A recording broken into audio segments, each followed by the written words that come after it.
इतना क्या गुस्सा भाई? बीरन जी, ये सपनों का क्या चक्कर है?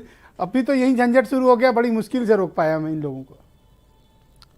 देखिए, सपने पिछली चुनाव भी आए थे, तब अली और बजरंगबली के सपने थे, और उसी बीच ये कहा गया कि भाई सीता माँ जो वो टेस्ट ट्यूब से जो है पैदा हो गई। तमाम सारी चीज़ें इन चुनाव में आती हैं, सपना ये देखते हैं, लेकिन ये टिकट जाति के आधार पर ही देते हैं। अच्छा, संयोग से डिवीज़न ऐसा हो गया है कि दूध दही का कारोबार करने वालों को कृष्ण का समर्थक माना जाने लगा। बाकी बीजेपी ने राम मंदिर के नाम पर पूरे देश में राम को अपना देवता भगवान पेटेंट करा रखा है। बसपा के पास कोई दैवीय भगवान नहीं है, लेकिन अंबेडकर उनके भगवान हैं। कांग्रेस खाली हाथ है, इनके पास कोई देवी देवता नहीं है। तो अब ऐसे में चुनाव में सब अपने अपने देवता के भरोसे, किसी के हाथ में सुदर्शन चक्र है, किसी के हाथ में धनुष बाण है, तो वो अपना चलाएगा, इस्तेमाल करेगा। चूंकि बीजेपी के पास धार्मिक एजेंडा है, वो सरकार में है, अयोध्या, मथुरा, काशी, चित्रकूट, तमाम और सारे धार्मिक स्थलों का उनकी सरकार में जो काम हुआ है, वो उसको लेकर जनता के बीच चर्चा करते हैं अक्सर, और वहाँ पर स्वाभाविक रूप से फिर हिंदू धर्म से जुड़े हुए तमाम देवी देवता आ जाते हैं। अब उनके काउंटर के लिए, जवाब देने के लिए अखिलेश यादव के पास कृष्ण बचते हैं। उन्होंने कृष्ण का सहारा लिया, अब कृष्ण भगवान ने उनको दर्शन दिया, कह रहे तुम्हारी सरकार आने वाली है। लेकिन वो परशुराम के भी मंदिर गए थे, वो और भी मंदिर जाते हैं। तो ये जरूर है कि बीजेपी के पीछे पीछे वो लगे हैं कि भाई बीजेपी राम के नाम पे कई बार सरकार बनाई, तो हम भी एक दो बार तो बना ले, कम से कम कृष्ण के नाम पे बन जाने दो। लेकिन यह बीच में यही आपका शमशान और कब्रिस्तान आ जाता है, हिंदू और मुसलमान आ जाता है। तो ये जब आ जाता है तो वहाँ पर मामला बिगड़ जाता है। बात इतनी सी है कि चुनाव जीतने के लिए आपको मेहनत करनी पड़ेगी। पूजा पाठ अगरबत्ती जलाने से आपको खाली मानसिक शांति मिलेगी, इससे ज़्यादा आप कोई भगवान आपको आकर चुनाव नहीं जिताएंगे। आपको काम करना पड़ेगा जनता के लिए। लोग कहते हैं, अपने यहाँ मुहावरा है कि राम नाम जपना पर आया माल अपना। ये वोट की खातिर कुछ भी करने को तैयार हैं। तो चुनाव के पहले जो माहौल होता है जी,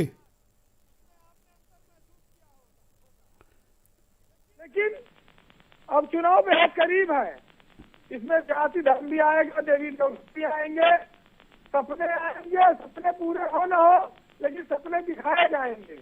जी, एक चीज ये अच्छी हुई कि पिछली 2-3 सरकारों में उत्तर प्रदेश में विकास पर काम होने लगा। एक्सप्रेसवे बना, मायावती ने यमुना बनाया, अखिलेश ने आगरा बनाया, और योगी सरकार पूर्वांचल बना चुकी, डिफेंस कॉरिडोर बना रही है, और वो गंगा एक्सप्रेसवे लेके आ रही है। तो उत्तर प्रदेश की जनता को इस मामले में तो फायदा हो रहा है, और ये लोग और सपना देखें।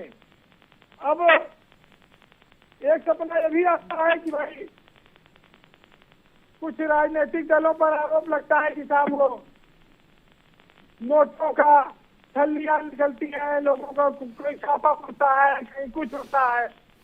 वो कहते हैं वो सपा के हैं, वो कहते हैं वो भाजपा के हैं।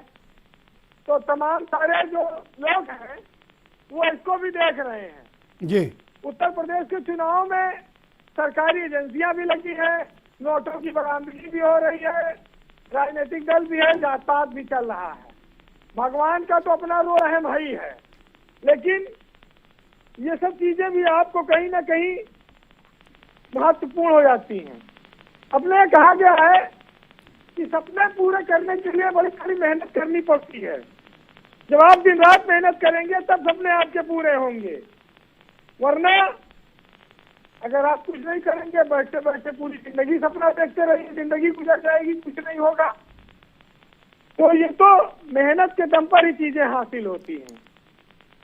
लेकिन हम लोग जिस तरह से भगवान को धर्म के आधार पर बांटते हैं वो उचित नहीं है, क्योंकि हम जब अस्पताल में जाते हैं तो नहीं मुफ्त से इलाज करने वाला डॉक्टर हिंदू है कि मुसलमान है, जो खून चढ़ाया जा रहा है वह हिंदू का है कि मुसलमान का है। जब बाजार पे दुआ करने जाते हैं, मंदिर में दुआ करने जाते हैं, जिसके ऊपर कष्ट होता है वो नहीं देखता कि ये मजार है कि मंदिर है कि मस्जिद है क्या है। तो हमारी जो अपनी गरज होती है तो हमें इन सब चीजों का ख्याल नहीं आता, बस चुनाव में वोट लेने के लिए ऐसी चीजें की जाती।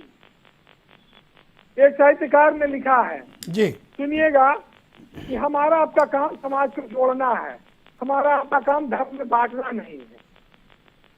कि तुम राम कहो वो रहीम कहे, दोनों की गरज तो अल्लाह से है। तुम दीन कहो वो धर्म कहे, मनसा तो उसी की राह से है।